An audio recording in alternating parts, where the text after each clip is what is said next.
Rise and shine, Mr. Freeman. All this and more on This Week in Retro. High-resolution color graphics. This land of high technology. The revolution in technology that made the information age possible. Those kids are not afraid of computers. War recrafted. Raising the bar after 20 years. And the 40-year-old Dragon Slayer. All these stories, these cryptic stories, and many more coming up on today's show. Up-to-date news for out-of-date tech. Hello, Dave. Feeling a bit under the weather, I think you are today, aren't you? Yeah, I don't know what's up with me. I feel a wee bit feverish, although I am always feverish when I get to speak to you. Oh, isn't that nice? Isn't that nice? Well, I hope you've had a good week. I've had a busy week here. It's an important day today. Do you remember I talked about that tiny PC, the Pentium 2, that my relative was still using? Yes. Are you giving it back? She's visiting today with her new tower, with the idea being that this hard drive I'm holding up, which holds a virtualized version of her old PC, is going to be put on there so she can carry on using Windows 98 in a VM in the modern day. Now, I will be advising, it's in your best interest to start using a newer version, a supported version of Windows and all of that. But, it's still her choice. Yeah. So I'll give her a way forward, and she can, her new machine will remain completely disconnected from the internet. So there's no dangers there. Whatever makes her happy, however she can work. Yeah. Also been making videos, of course, and more in the retro collective style, if you like, working with Richard. And we've been catching up on a lot of footage that they recorded over the summer when I was off of arcade machine restorations. Yeah. So I think you've seen that. I hope you enjoyed that, Dave. I did. I really much enjoyed it, yeah. Bomb Jack seems to be the most popular of the conversions. Really? Yeah, a lot of positive comments about Bomb Jack. There were 4 arcade conversions in this video. Bomb Jack's good for 5 minutes, I think. I think, not thinking about the game, I think about the cosmetic conversions of this video. It's a very striking, very pink conversion, isn't it? So I think that's what people like. My favourite was the R-Type. I thought the R-Type was really tastefully done. Richard's done really well with the controls on that as well. It feels just right. I'm not a big shoot 'em up fan, but I can play that better than I can on any of the other machines because he's got just everything just locked in perfectly for that particular game. So that's nice. Also at the collective, I don't know if you saw, Hebrew have announced they're doing another batch of 500 multi-systems. Saw that, yeah. So if you are in the market, I think the pre-order link will be up very soon if it's not already. Just go to shop.heber.co.uk and you can get yourself a multi-system. And of course, the big thing this week, Dave, did you watch it? Did you watch the Mike Tyson fight? I watched the Mike Tyson fight because I had insomnia, and I thought I may as well watch it. And it was the worst 16 minutes of boxing since the last time I watched a Mike Tyson fight. The women's fight was good. Evander the Wheel, the Holyfield. Remember that one? The women's fight before it was good. Didn't see that. Oh, that was a brilliant boxing match. They really went toe-to-toe with each other. But yeah, putting the fight aside, the Mike Tyson fight to one side, because it was just a truly awful fight. I think it should have been an email. Yes, that was the best comment I've seen about it. I feel like it might have finally triggered a midlife crisis for me. Seeing Mike Tyson, who I used to watch as a kid, and everyone feared, and he was this machine, and it was such an exciting thing to watch. Seeing him as an old man trying to fight, I think it might be the start of a midlife crisis. He would batter you. Oh, he would batter me. Yeah. While drawing his pension. Do you know what I think annoyed people about it? Yeah. I don't think people were annoyed so much at how poor the fight was, because for people who aren't aware, they used extra padding on the gloves and they cut the number of rounds down and the length of the rounds to the point where it nothing really happened. I think what annoyed people more than anything else was we should have known that going into it. We should have known, don't bother watching this. It's going to be rubbish. And then we watch it and it's rubbish and we're angry it's rubbish. And there were people paying over $1 million for a seat ringside. All of this, I think what it all comes down to, Dave, is this is the power of nostalgia. People were nostalgic for the Mike Tyson of old, and they wanted to recapture a little bit of that feeling like I did as a kid, watching him come really close to being beaten by Frank Bruno and then absolutely battering him, and all of those wonderful moments. Yeah, I remember as a kid. Did you also notice Liam Gallagher talking about people paying a lot of money for nostalgia, has said there's a big announcement coming on Twitter. And I wondered, are they going to break up before they do the gigs? Nostalgic for the breakup. Because people are going to see these Oasis gigs hoping to feel like what they were when they were 25 again. Yeah. If I throw money at it, can I find eternal youth? I know. We're all guilty of it. We're all guilty. Oh, that's what we do. That's our hobby. Wow. I've been watching a wonderful documentary from, I think, Never Knows Best. I've mentioned his documentaries before. It's about 4 hours long. I'm not exaggerating either. And it's about JRPGs, the history of JRPGs, something I didn't know a great deal about. Although it turns out I was right about what I did know, that they were mostly inspired by kind of Wizardry and Ultima, and then kept that format with enhancements and stories being added in and all the rest of it for a long time. Very interesting documentary. But it's so long, it's taken me a week to watch. How long exactly? It's not a week long. No, it's... I'm not. Let's find out. 2 hours and 52 minutes, and I am 1 hour and 57 minutes into it. I mean, if that's a topic you're really into, that's not a bad, just under 3 hours is a good meaty documentary. Yeah, it really does do it thoroughly. You get the feeling, I get the feeling watching this, I won't need to watch another one. This will be me learning what I need to know about it. You know what I mean? It won't just scratch the surface, it'll go deep, and he does it really well. Yeah, it's one of these documentaries get into these 6, 7, 8 hour length ones that you get on YouTube, and I think, hang on a minute, I'm sure with a bit of editing that could be that could be compressed in the story, but whatever makes people happy. And I know it's a very popular topic because I just tried to reorder Bitmap Books JRPG book to stock in the shop, and it's sold out, and they're going to do a reprint next year. So a lot of people were interested in that topic.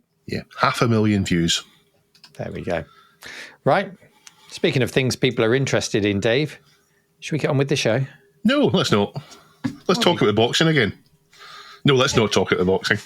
It was rubbish. If we go back to the 90s, one genre of game that exploded into being was real-time strategy. Now, you could, like me, argue that the genre existed as early as games like SimCity and Populous, and you'd have a point.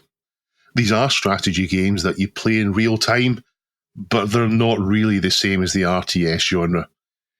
Maybe Populous is close enough for me to have a little fight about, but it doesn't seem to be accepted as the first proper mainstream RTS. The rest of the world believes that is Dune 2 in 1992 from developers Westwood Studios.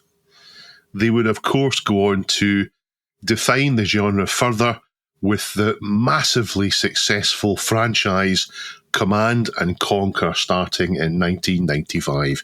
Command & Conquer, massive franchise, loads and loads of different games in the franchise, and they did a remaster recently, which is brilliant. Dune 2 set up the genre with many of its staples: resource gathering and processing to build units, limits to the amounts of units that you can have, a tech tree of sorts with better buildings unlocked in later levels, strategic decisions about when to attack and what to build, whether to build 2 buildings for producing units or just 1, knowing that you'd be wasting resources by building 2, but you get more faster, whether you do a rush at the start of the game or whether you delay it to later. It was all important, and it was, if not as important, possibly more important than the actual clicking in the game was the decisions you made, which is the type of game I like. Much of what was in Dune 2 stayed in the genre forever. And unlike other genres, you can clearly see Dune 2 is the same type of game as models and examples from the genre. Just to preempt some of the comments that we may get, I believe that Dune 2 is the game where they actually coined the term real-time strategy. And then there are some games which have been then retrospectively termed real-time strategy, going back to the early 80s. Not because they have all the elements, but there are some real-time elements. There are some that come closer than others. So it's not sort of hard and fast that Dune 2 was the first, but it was certainly where the term was coined.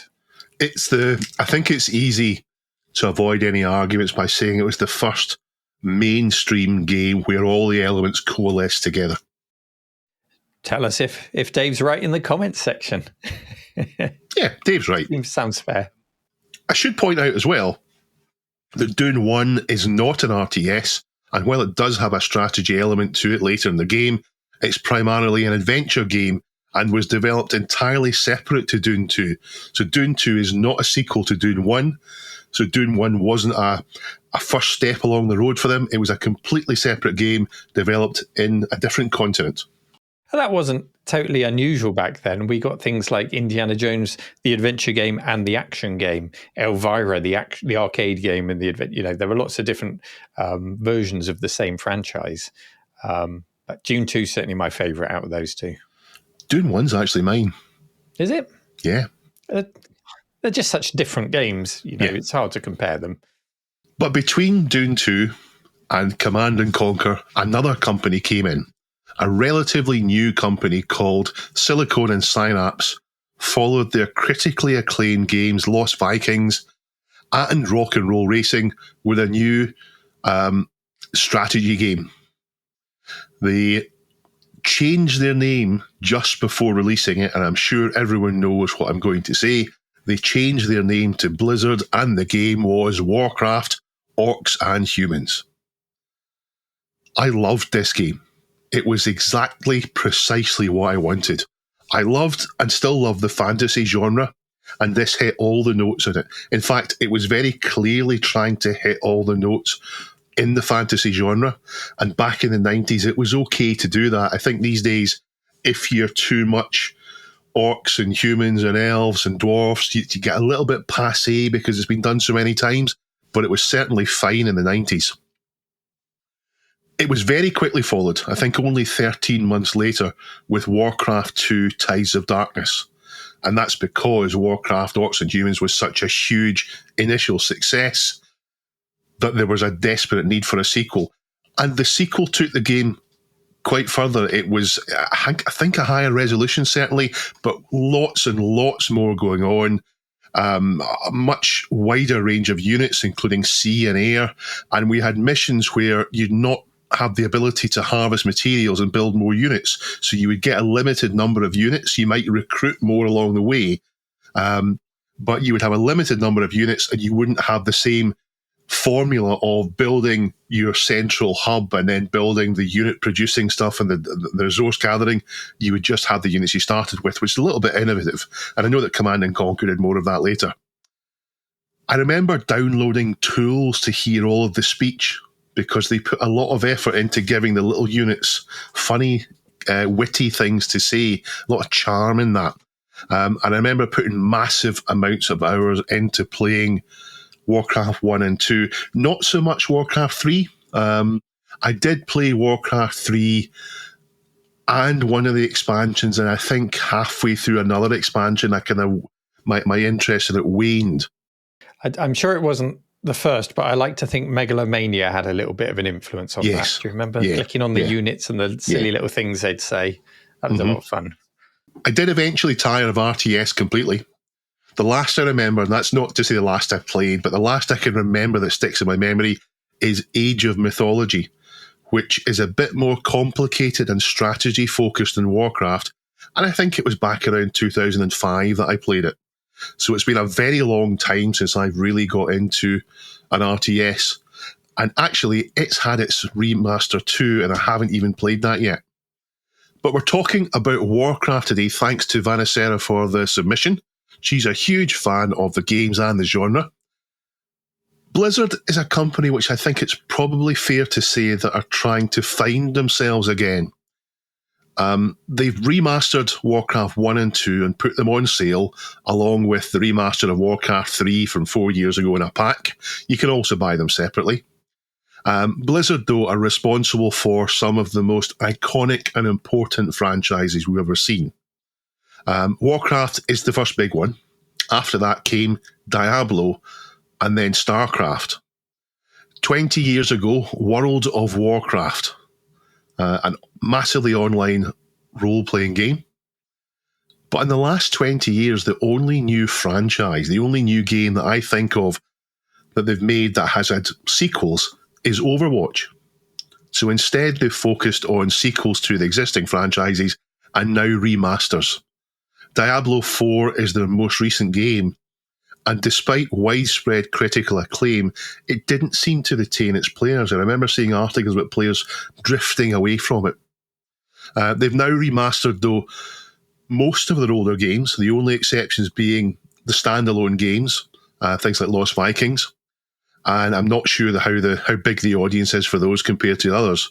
So this might be their last big remaster, but one, the original Diablo. They haven't done that yet. They've already remastered Diablo 2, but not the original Diablo. Now, Neil, are you an RTS fan? And are you a Warcraft fan? Did you ever go to Azeroth by playing World of Warcraft? Am I an RTS? Am I a rose-tinted Spectrum fan? Yes, I am, Dave. Now he's back on YouTube. Yeah.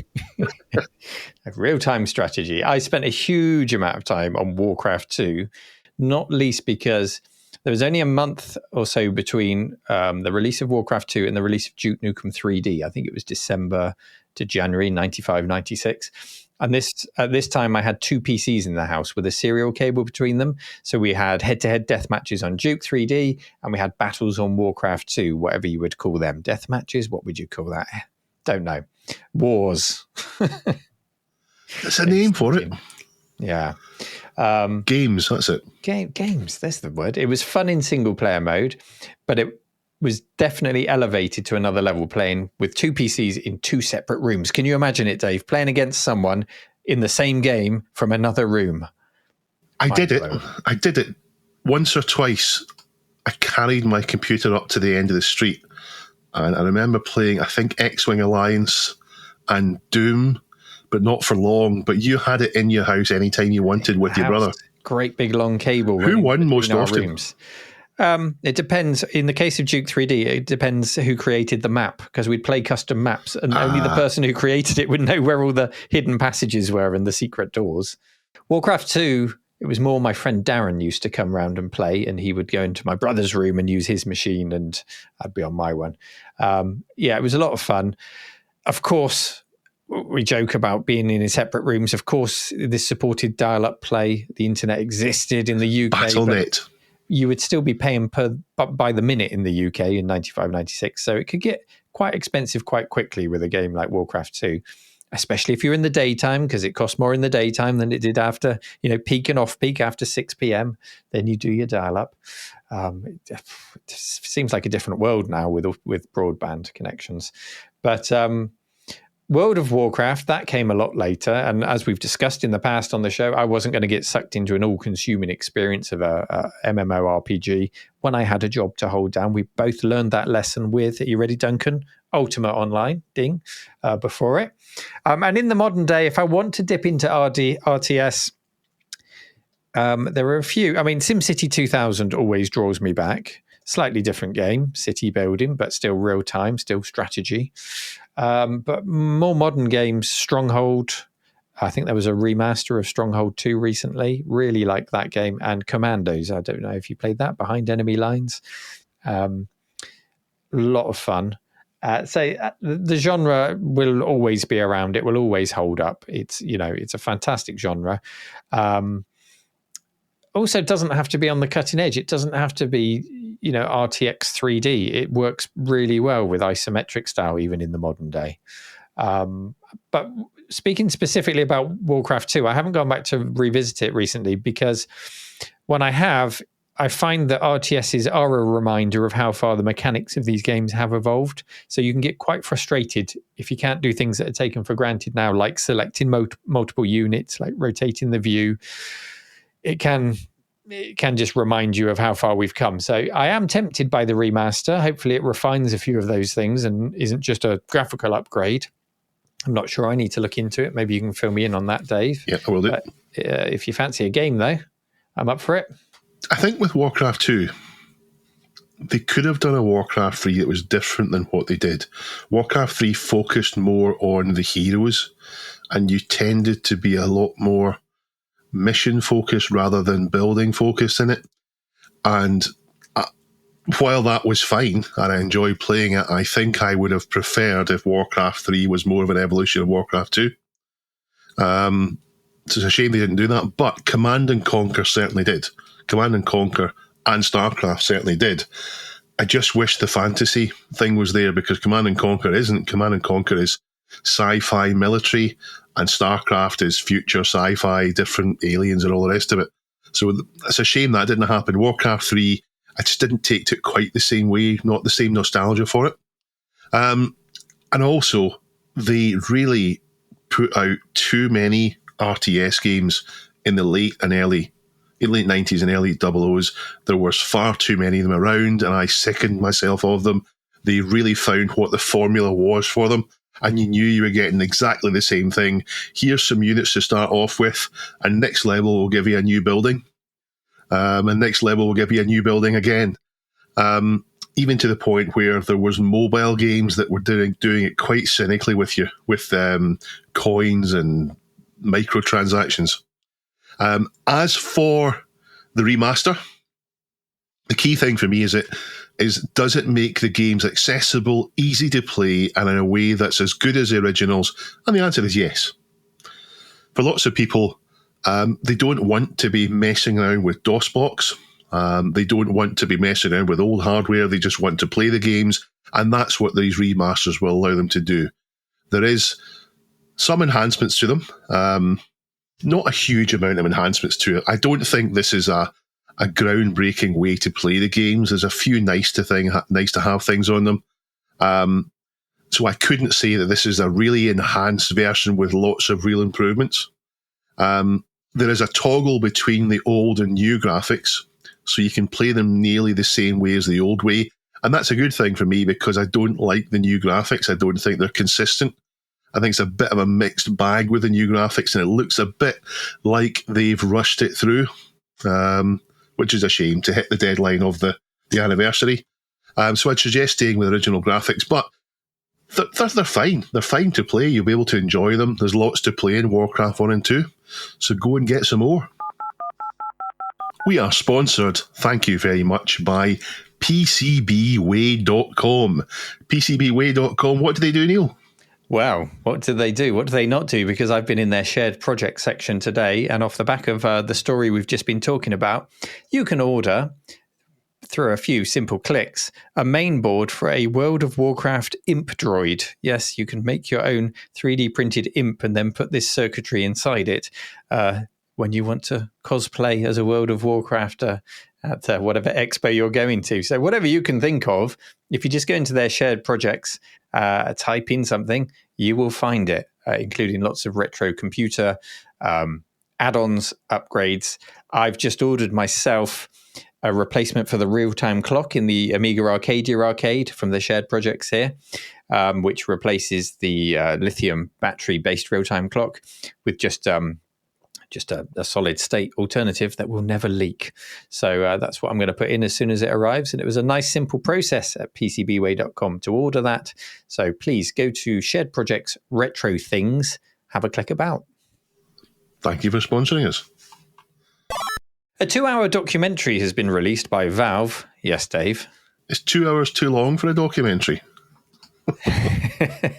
How long is too long for a documentary, Dave? Not long enough if it's Ultima. Someone needs to make a documentary about documentaries. There must be one. Anyway, it's been released by Valve for the 20th anniversary of what some consider to be the best game of all time. Ultima 7.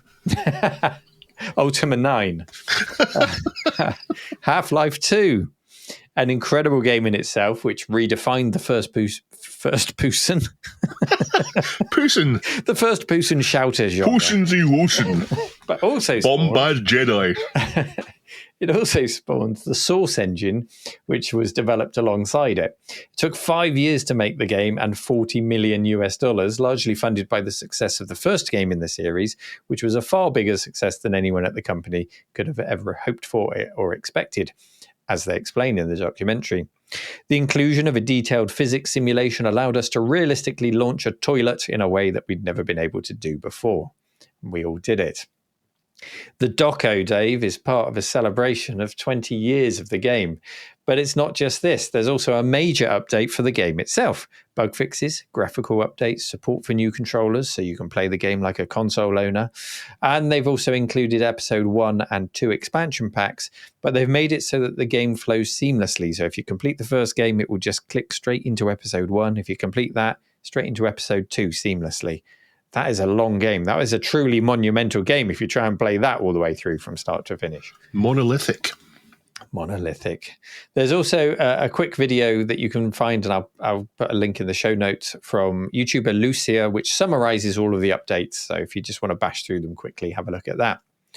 There are things like full HDR lighting and tone mapping, which make the game look even nicer, although I am sure there was an RTX release of Half-Life 2 not so long ago, a few years back, but they've also tweaked the fog settings, and they've all kinds of nice changes. GUI's improved as well. Yeah, but ultimately, it scales better. This is a 20-year-old game, ultimately. Yeah. So pretty much anyone will be able to play this on pretty much any system. And I guess that's the advantage of this rather than the RTX-based one. You don't need a fancy pants graphics card to enjoy it. Just as impressive as the game itself is the legacy that it left. It gave us the Source engine, and that powered games such as the Counter-Strike. Of course, there was Counter-Strike before it with the original Half-Life, wasn't there? But it refined that. Team Fortress 2, Portal, Left 4 Dead. There were still games being made in 2022 with this engine. And other games like Titanfall and Apex Legends were originally based on Source, but they evolved so much that these became their own engines. But they've still got Source to thank for it. And of course, Half-Life 2 was the first really high-profile title to be released on Valve's game service, Steam, which launched in 2003. And this game would have been instrumental in making that service a success and the go-to place to buy games as it remains today for modern PC gamers. Dave, it's one of those games that's tough to think about as retro. It's a bit like Mike Tyson because it was so influential for so long, and I seem to play it for a good decade at least. It never really felt old. What are your thoughts? Well, let's talk about Steam first of all. Without Half-Life and Half-Life 2, we wouldn't have Steam. Pretty sure we wouldn't have Steam. That platform evolved from what they needed for the infrastructure for these games, and it's an amazing platform. It's killed off piracy more or less. It's brought down the cost of games. There were so many competing services at this time trying to offer this. Yeah. EA were at it. There were so many at it, but none of them had such a killer game to draw the audience to it. So Half-Life 2 was that important for the success of it. Is it down to Gabe, his attitude toward things? Is he inherently more fair about things? Does he think that you need to be fair with your customers and you'll reap the rewards in the end? Because Steam was good that way, where other platforms were much more cynical. Give us your money, give us more money. Good question. I don't know enough about Gabe to comment on how the man is, but that's the impression you get. And also, they weren't the first. It's a bit like an Apple situation where they've seen others try it and gone, right, that's how you don't do it. Yeah. Let's refine it, and this is how you do it. Although Steam has evolved a lot over the years, but not for a long time on the surface of it. Opening Steam feels just like it did 20 years ago, doesn't it? It just works, to coin an Apple term. The game itself, though, took storytelling in FPS to a new level. Storytelling super important for me in games. If you've listened to this podcast enough, you will know that I need a good story. I need that to compel me to go forward. And that's what they added on. Without being on rails, that's the important. Yes. Without it being, here's the gameplay and here's a disjointed cutscene that kind of takes you to the next bit. There's some value in that. When we saw it in Dark Forces, there's some value in that. I'm not saying it's bad, but this took it to the next level. We saw it in Half-Life 1. You were literally on rails in the intro on the monorail. You could look around, and that was novel for the time. Yes. Fast forward 20 years, if you were stuck in a monorail for a 10-minute intro, you would be punching the screen. Well, the Skyrim intro, where you're stuck on the... Yeah. So taking the genre forward, And it came roughly 10 years after Doom. And the genre hadn't moved along massively in terms of basic gameplay. Doom had established the basic gameplay then, but it had in terms of narrative, the sinister G-Man, etc. And I also liked Gordon was never voiced. Gordon Freeman was never voiced, so we didn't have someone else's voice in our head playing us. And I think I like that. I think I like that better. I don't mind a predefined character, but don't give him a voice. And I didn't play Half-Life 2 all the way through. I never even touched episode 1 or 2. So the whole whereas episode 3 was kind of lost on me, but not entirely lost on me. I knew everybody wanted it. At the time Half-Life 2 came out, I was playing, I believe, EVE Online at the time, and playing it enormous amounts of time. So this would have been a distraction for me. I did play it, though. I did have a decent graphics card at the time, so I did have it. In fact, I might even had SLI at that point. Oh, get you. I know. I was into water. I just started into water cooling in 2003, so I would have had a fully water-cooled rig at that point. But I didn't play it all the way through, so maybe this is my opportunity to do so, because they seem to have made it into a better game than it was originally. Were you buying Custom PC magazine and submitting your benchmark scores? No. Your beast, your watermark, your water-cooled PC? It was all about how it looked for me, not for other people. Fair enough. I'm quite impressed, though, with how Valve are doing this. It's free at the moment on Steam. I think that's a limited time. I think by the time this broadcast, the free thing will be ended, although who's not got it? If you're watching this and you're into retro, you've almost certainly got it in your Steam account. Yeah. And it won't be expensive anyway. But they've done this for nothing. They'll make a little bit of money from selling Half-Life 2, I'm sure, but not a lot. They've not done this to make money. They've done this for the sake of the legacy. They've done this for preservation of the art that they've created. Even if you don't go and get the game, go and watch the documentary, because it's really well made. It's a real love letter to the game and lots of lovely interviews. It starts off with this fantastic scene where they go into the subway station where they got the textures from, where they got the idea for a lot of the levels, and you can just see how they converted that into the game. And they're there with one of the original graphic artists talking about it. It's a real lovely snapshot into the game. And as you say, they didn't have to do that. Half-Life 2 is respected. It's got a great legacy.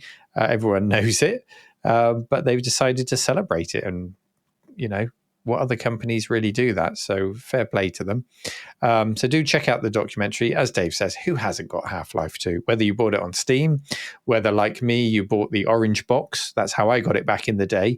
I think I've lost the orange box since I bought it, but because I put the code into Steam, I've still got it registered. It still belongs to me.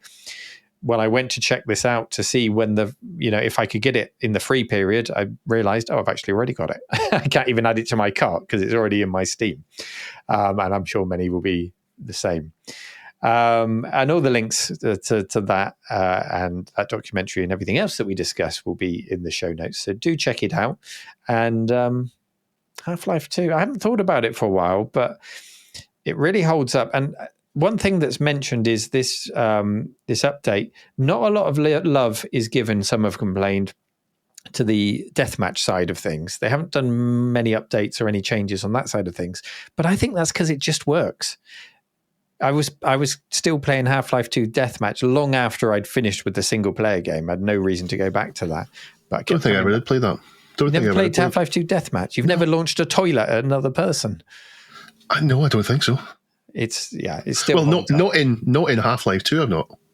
It still holds up today, so well worth a game. So that's us. Warcraft 2 remastered and the Half-Life 2 update. That's what we'll be playing this week, Dave. And there's more along this line coming. There's more coming, Neil. When we get to the next section, we'll talk about more. But yeah, I'm really impressed with this. It's brilliant. It's nice to see something that's not cynical and grasping, and I think it does seem to be that way with Valve. They're not cynical and grasping. You don't feel as if they've got your money, now they want more. So links to that and to Half-Life 3 in the show notes. Thank you, Duncan.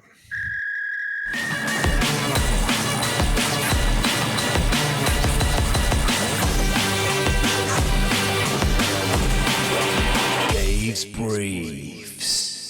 I'd like to welcome on our newest patron, Bitter Blitter, thank you very much for signing up to become a patron on our Patreon site. Do you think he was an Atari ST owner? Bitter Blitter? Do you think he's bitter about Blitter? Maybe he's bitter that the Blitter in the Amiga wasn't used for all those lazy Atari ST ports. Maybe. But anyway, thank you for becoming an official twirler at patreon.com/This Week in Retro. Software preservation is making a splash this week. Doesn't it every week? I know. We couldn't do another story on it, but there's so much to say on it this week. So Yam894 has posted that Unreal and Unreal Tournament are on the Internet Archive, free to play, but also that Epic have given it their blessing. So that's nice of them to do that. So now with Epic's permission, they are there. And on top of that, clever people have made installers that grab the files from the Internet Archive and install them, making the process easier. Link in the show notes for that. We've talked about GOG, what used to be Good Old Games, before, because they create packaged old games that are easy to play in modern systems, typically but not exclusively using DOSBox. They've launched a new program called the GOG Preservation Program, and there are currently now 100 games on it. The idea is to go further than what they already do and make enhancement to these games. Now, things that I've noticed on the enhancements that are there already are translations, patches to ensure compatibility, adding cloud save, improved task switching. You know, when you alt-tab in Windows and the game crashes, they're improving that, and actual improvements to the games, and apparently also technical support. That's interesting, because is that preservation?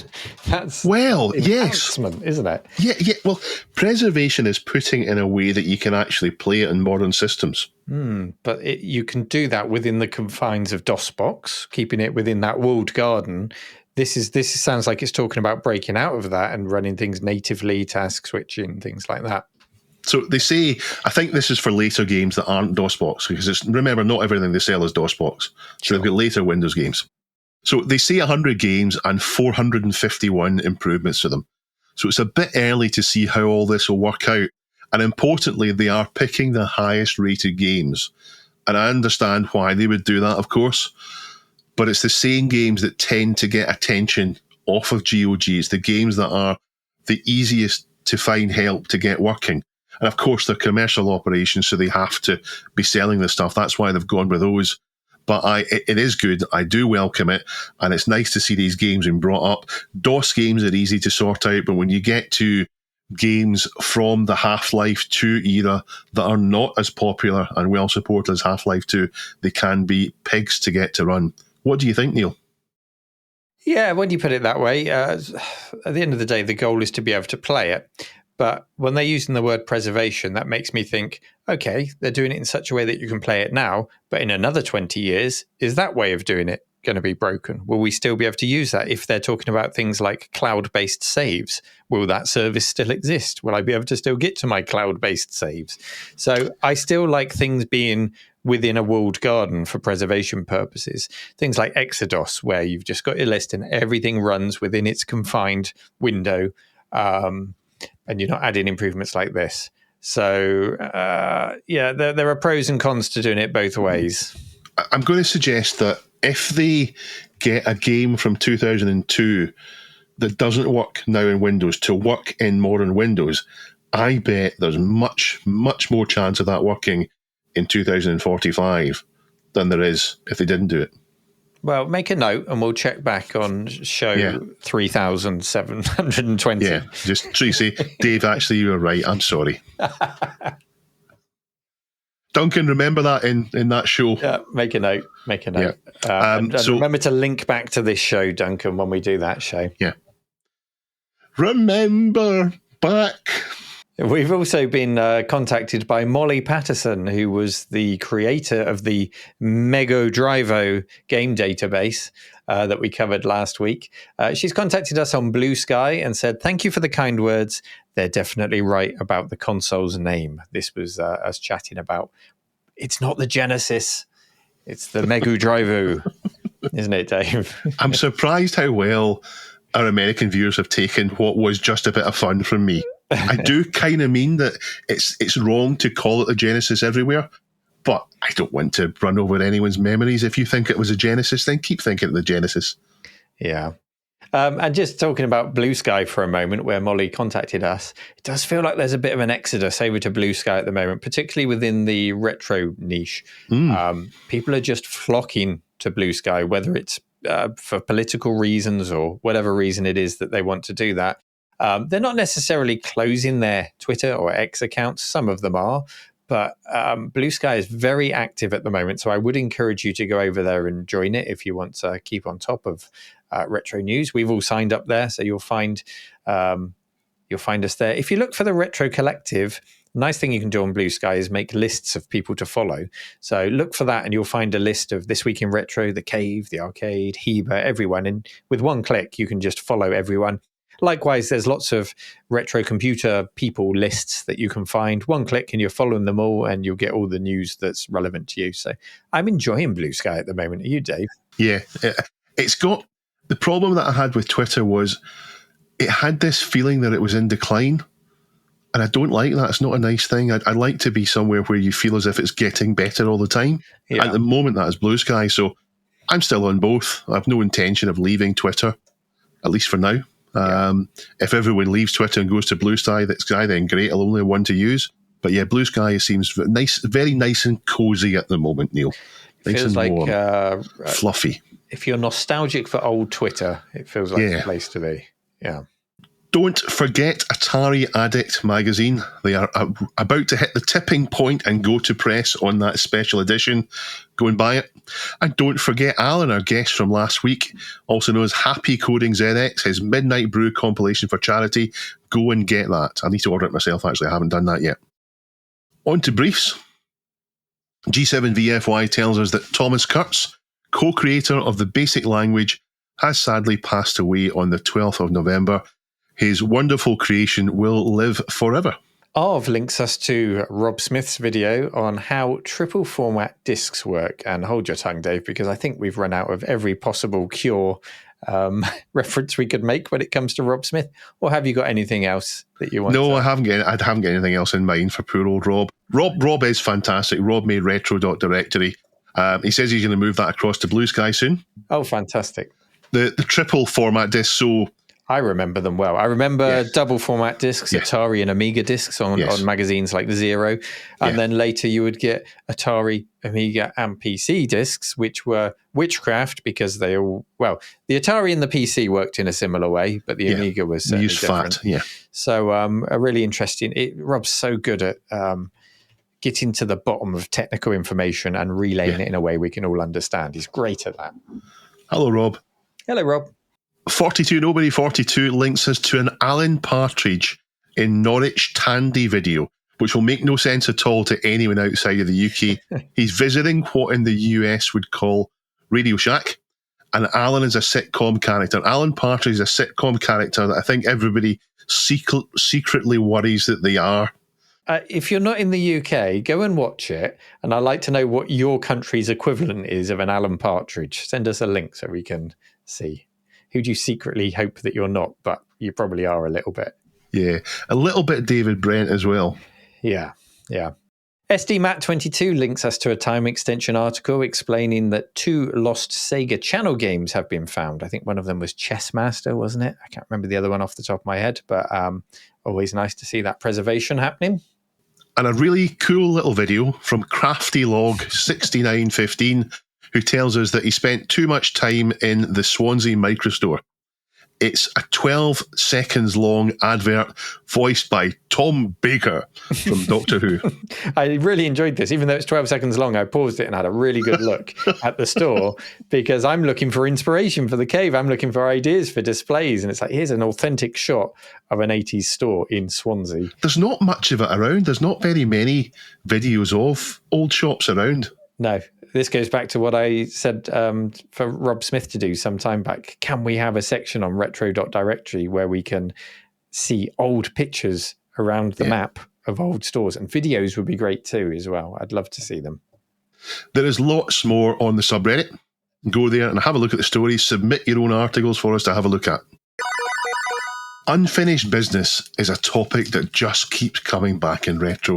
And no, I don't mean Unfinished Business, the Jagged Alliance 2 sequel.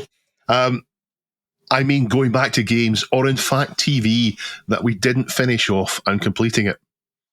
Now, as I wrote these notes on Sunday evening, I'd been chatting to my friend Richard Shears. Hello, Rich. And he was talking about kids' TV shows that we watched in the 80s. Jerry Anderson series, Terrorhawks, for example. I remember watching that when I was small, not even 10 years old, and trying to watch it every week. And I did manage to watch it most weeks, which is a really tough ask for an 8-year-old for whom a week is an eternity. I was terrible at watching shows week to week then. Yeah, I did manage it for a while, but I never finished it. And I remember talking to someone, I'm pretty sure it was Rob Flack O'Hara, about Dungeons and Dragons, the cartoon from the 80s.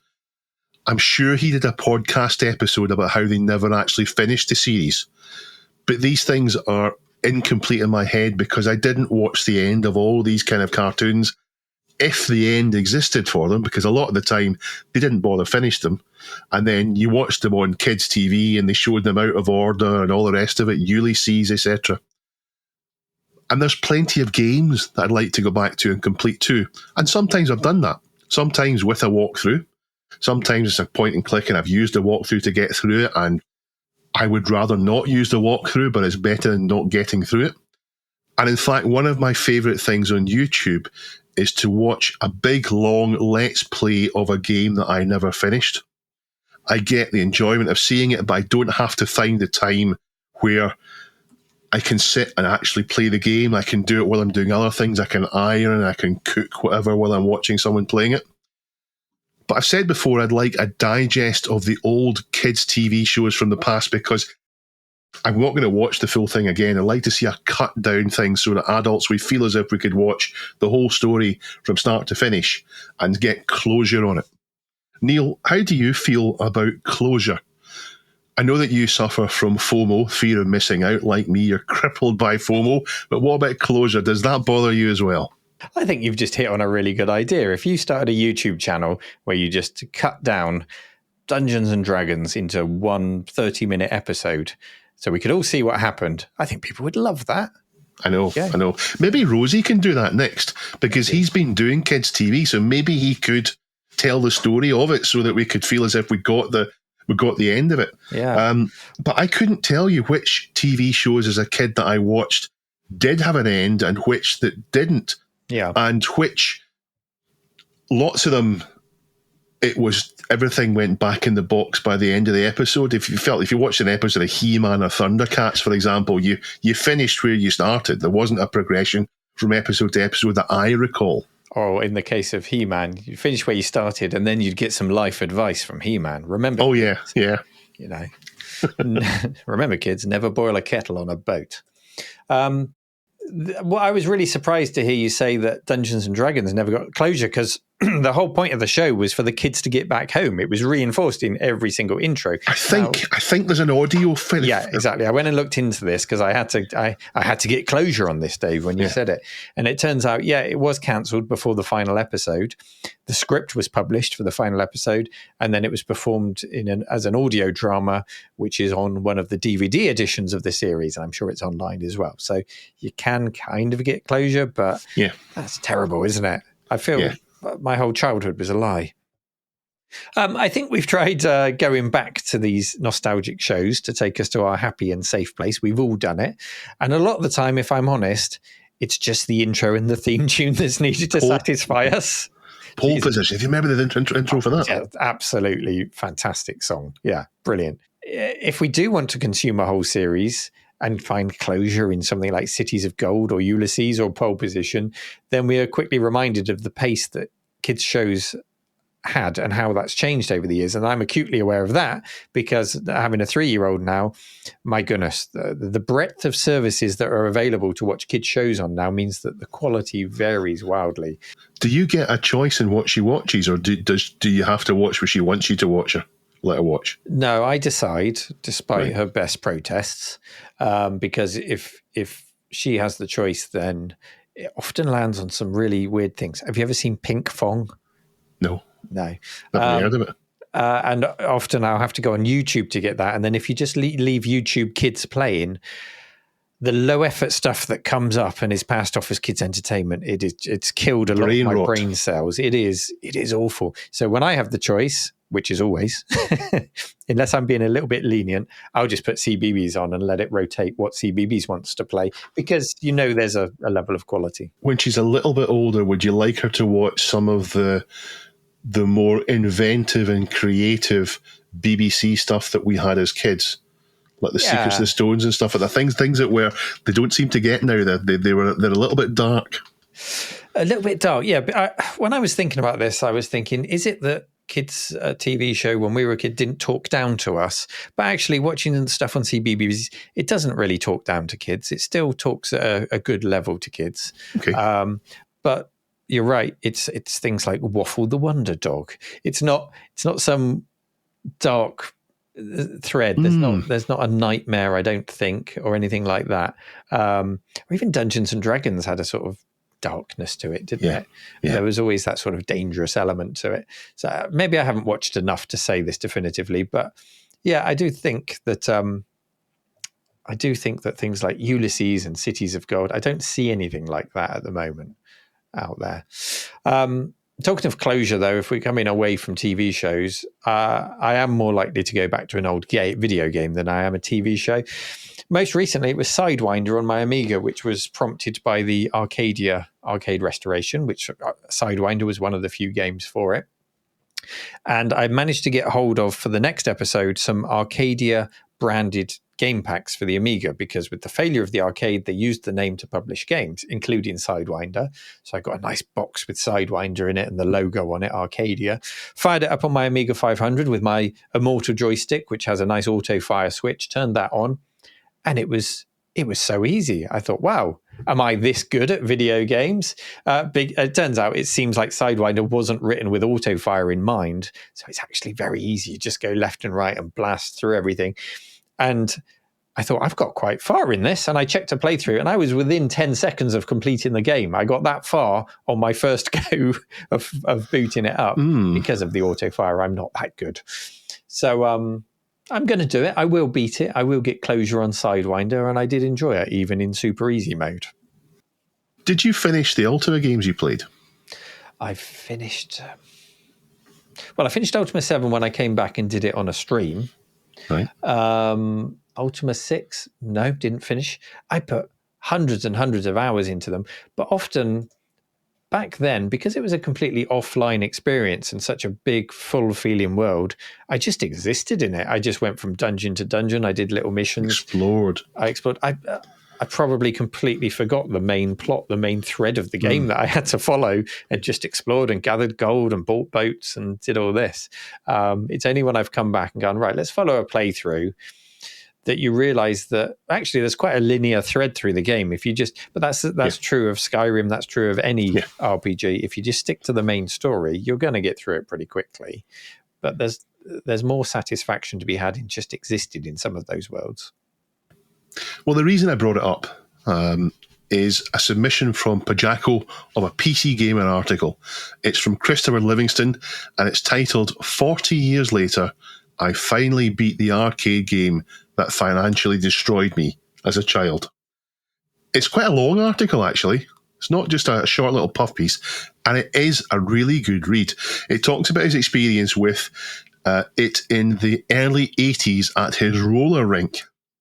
I think it must be roller skates. Yes.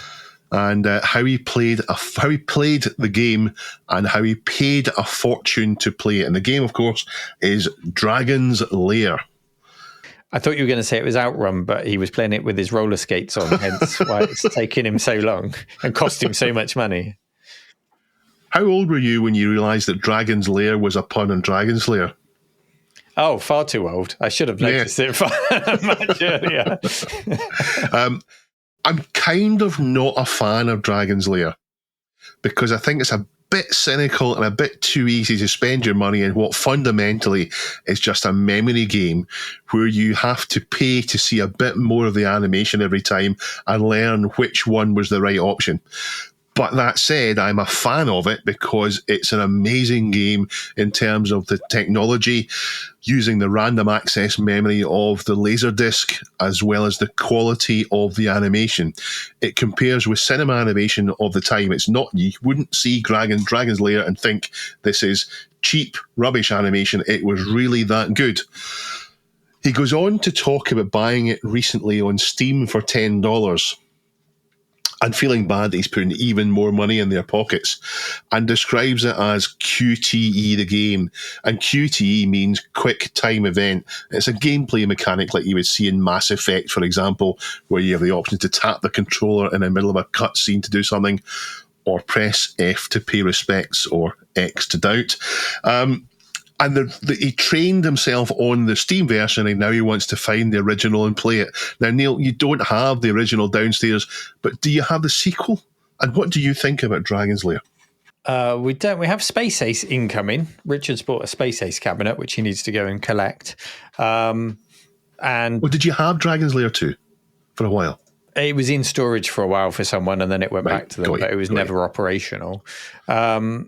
We often have Dragon's Lair playing on the 3DO in the cave, but as a game, it has followed me my whole life. From the first time I played it was at Butlins in Minehead, or I didn't play it. First time I saw it as an arcade, because my dad insisted only he could play such an expensive game when all the other games were 10p. That one was 50p. So I take it you got a good 15 minutes out of it. He died on the first screen. He didn't make it over the bridge. And then I wasn't allowed to play it. So, that just made me want to play it even more. I then bought the game for my Amiga, which required on the 500 a 512K RAM expansion. So I saved up and I bought them together. 6 discs, I think it was. And playing cycled through, you'd get about 15 seconds of play or animation for 20 seconds of disc access in. So that was, even though you weren't pumping money into it, that was the cost of playing this game. But I tell you, if I had Dragon's Lair in 1989 when it came out for the Amiga, and I had a hard disk, that would have been quite a stunning thing to play and show people. Go on, Dave. I've not seen it on the Amiga, but I've heard it's surprisingly good looking on the Amiga, despite the game being based on a Laserdisc, which would be megabytes and megabytes and megabytes of data. Yeah, I think MVG does an episode on how they achieve it on the Amiga. That must be why I know. Unlike the 8-bit versions, which are just reimaginings of Dragon's Lair, the Amiga one does try to bring the FMV cartoon animation to it, and it is exactly the same kind of game, albeit missing some scenes, as the arcade. It plays well. It's just that laborious disk accessing that goes on between scenes. So if it was on a hard drive, it would have been stunning. It would have been amazing. It does feel like I've bought the collector's edition and then the collector's edition and then the collector's edition again of Dragon's Lair, because Digital Leisure repeatedly churn out releases of it with better video quality. And eventually the end of that journey for me was Daphne or the Singe emulator, with high quality rips of the Laserdisc version or even the DVD version have been made to pair up, because all it is timings, quick time events. So whatever video sequence you want to get, so long as you've got a text file with where all the timings are, you can link that up to the video. I could use a video of you running down the street, Dave, and put the Dragon's Lair timings in the emulator next to it to either see you fall over or see you buy a short video, buy an Iron Brew or whatever happens in your version of Dragon's Lair. But before you knock Dragon's Lair and before you knock me for liking it, a lot of people come to the cave and they like to play Simon, the electronic tabletop game. It is considered a classic. It sold millions. Dragon's Lair is just Simon with better graphics, and that's okay. That's a good point. When you're distanced from having to put in 50 pences. When you have to put in 50 pences, then that's where it's a little bit cynical. Once you get away from the cave, I should put a coin slot in the middle of Simon. Yeah, nobody's paying 50p to play Dragon's Lair these days, so it's fine now, I guess. And you're right, it is Simon better graphics, and if that's fine, that's fine. I mean, there's games like Rick Dangerous which are a bit the same. No, you can't compare Rick Dangerous to Dragon's Lair. Yes, you can. Here's why. You play Rick Dangerous and you die and it's unfair and you have to remember what it is next time to get a bit further. Yeah, but you have some control over the character. Yeah. Come on. You get what I mean? I get what you mean, because it is a kind of a memory game, and you kind of have to do every screen exactly the same in exactly the same sequence. R-Type's the same. I don't mean that at all. Couldn't even finish the sentence with a straight face. It's just Dragon's Lair. Zork is basically the same. Get to your point, Dave. That was my point. No, I'm surprised about your point about Simon. You have made a very good point. You've educated me on that point about Simon. Simon says the game, the little handheld, for people not quite sure, the handheld game with the 4 colours, and it lights up red, green, yellow, and you have to go red, green, yellow to move on. You need to explain Simon to anyone, Dave. Everyone knows Simon, but it was created by Ralph Baer of the Magnavox fame, the first console. And when he created it, Simon was actually a rip-off, as we learned in a recent episode in The Cave with Mike Diver, who came and did a talk. Simon was a rip-off of Atari's Touch Me, whereas Atari, with the 2600, Ralph Baer would argue that he ripped off their games console. So it was Ralph Baer's chance to rip off something from Atari in return and get his revenge. And of course he did, because Simon sold so well. Touch Me. That's it. Atari. Yeah, Nolan Bushnell. Touch Me. I would urge you to read the article. It's a very good article. It's a wonderful piece on memories, expectations, and I won't spoil the result. I've been trying hard not to say too much about the article, not to steal its thunder. Time now for our community question of the week. Are we in the right mode, Dave? Are we out of contest mode? No, but I'm going to go and fix that now. Do that while I read the question, which was, what's your favourite Christopher Schulzbeck soundtrack? And please include a link so that we can all listen to it. It's quite interesting on the question of the week. I don't think the public can see this, but we have an insight into the activity on a post. Can you see that little bar chart, Dave? And you can see how there's this great peak for the first day or two after the show's gone out. Then it levels off, and then there's a little bit more interest again. Quite interesting. But the most popular answer came 2 days ago from Sweaty Peach 3266, who says, Turrican 2, especially the final challenge. I used to play through the whole game just to listen to this track, then discovered I could hook my Amiga up to my hi-fi, record it onto cassette, and listen to it on the go. Original version linked, and Chris Schulzbeck's recent remake. I had a hi-fi hooked up to my Amiga, and I did record things to cassette as well. I loved that. If you're listening to you on your Walkman, that might be the worst way to do it, because you've got the hard panned stereo. I knew Turrican 2 would be the top answer here.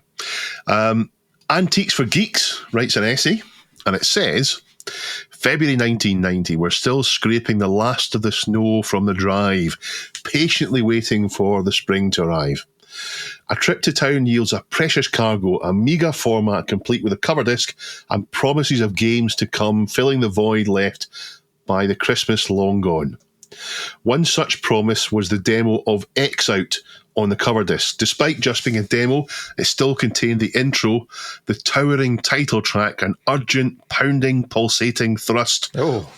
Touch Me, Atari, of the first level music. That was the sequel to Touch Me, pounding, pulsating thrust. It didn't feel or sound like a game. It had scope, it had ambition. It sounded like it had been written for the kind of sci-fi film that you needed to persuade your mate's brother to loan from the video store, because there was no way you were going to pass for 18. What a story. Yeah. I was blown away. And years later, when he arranged it for the orchestra and his Symphonic Shades album, he really let rip. I was blown away again. Today, both versions of X Out's title theme are on my iPod. I love them. Maybe you do too. And now I'll shut up. I'm glad to see that's not died. And now I'll shut up. And he's linked them both there. What an answer. That's a great answer. And it's great that people are also linking to newer versions as well. The symphonic version with the orchestra is amazing. So go and check that out. Novel Conversation 18 says, I can still remember the first time hearing Turrican 2 on my Atari ST. Specifically, couldn't believe my Atari ST was able to make a sound like that, Dave. Superb. I know the Amiga is a more capable machine, but the ST sound is better for me. So much nostalgia. Yeah, sounds better than the ST. Everything sounds better than the ST. Best individual track, difficult to pick, but I'll say Traps. So it's a novel conversation, which is nice because most people do pick that final fight. But that's because it was the title track. So that's the one we all heard the most.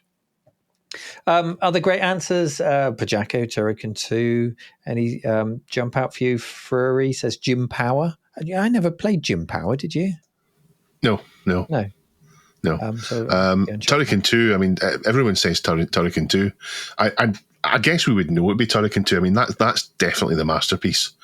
There were some comments from people who were perhaps disappointed we didn't mention everyone's famous composers in the episode last week. We couldn't go into all of them, so we couldn't mention them all. So I'm sorry if you didn't hear your favourite name mentioned. So just how it is. But yeah, Turrican 2, there we go. And the Vanessa area bucks the trend by saying, I know many say Turrican 2, but I'm going with the original Turrican. Joking Hipple. Anyway, do we have a question of the week for this week? We do. Half-Life 2 never got old for me. What game never got old for you? What feels as fresh as the day you first played it? And why? We're not meaning what game can you still go back to and say, I enjoy playing this even though it's an old game. What game still feels fresh to you? Yeah. Is that a good question? I didn't run that by you, Dave. I just popped it in the show notes. No, that's it. I'll do. The answer is not Turrican 2 this week, though. We're not accepting Turrican 2 for any answers this week. Well done. We're just going to have a page of Turrican 2, Dave. Turrican 2, and now I'll shut up. Yeah. Thank you as always. We will shut up now for listening. As always, check out the show notes for links to everything we've talked about. And check out the subreddit, reddit.com/r/This Week in Retro, where you can keep up to date with all the latest news, whether we talk about it on the show or not. And do please submit to that subreddit anything you come across that you think would be interesting to hear on the show, or just for the listeners to share with each other. You can also come to discord.gg/RMC Retro to chat with us all day, every day. Dave is on there 24/7. He doesn't sleep. And you can go to patreon.com/This Week in Retro if you'd like to support the show. Until next time, Dave, can you manage a wave? We need more ore. He's waving.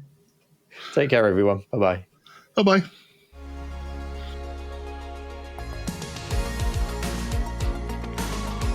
This Week in Retro was presented by Neil from RMC The Cave and Dave.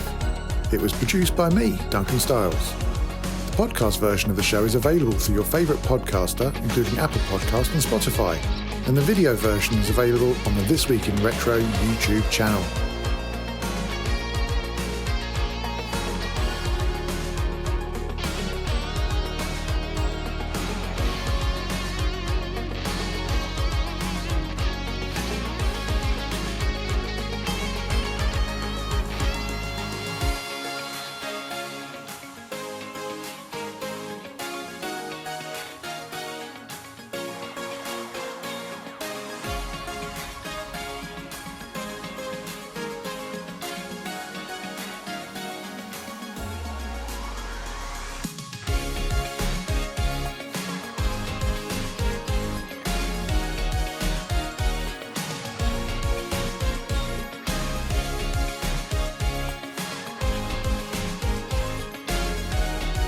Join our community subreddit at r/This Week in Retro to suggest and vote on the stories we cover on the show.